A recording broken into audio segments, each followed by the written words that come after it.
बांबोड येथे विष्णू पाटील यांचा 75वा अमृत महोत्सव सोहळा साजरा करण्यात आला। कार्यक्रमाच्या अध्यक्षस्थानी गोकुळचे संचालक करणसिंह गायकवाड होते, तर आमदार डॉक्टर विनय कोरे यांची प्रमुख उपस्थिती होती। राजकारण, समाजकारण, सहकार यांचा त्रिवेणी संगम म्हणजे विष्णू पाटील होय।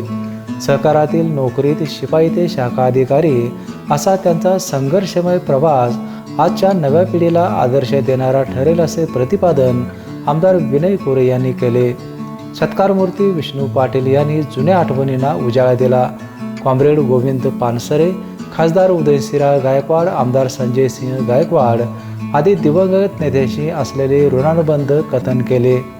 यावेळी जिल्हा परिषद सदस्य सर्जेराव पाटील, बाळ गद्रे, सुभाष इनामदार, पंडितराव नलवडे, आर.डी. पाटील, माजी सभापती महादेवराव पाटील, माजी जिल्हा परिषद सदस्य बाबा लाड, उपसभापती अमरसिंह खोत, सुरेश पवार, नवनाथ आदमापुरे आदी मान्यवर उपस्थित होते।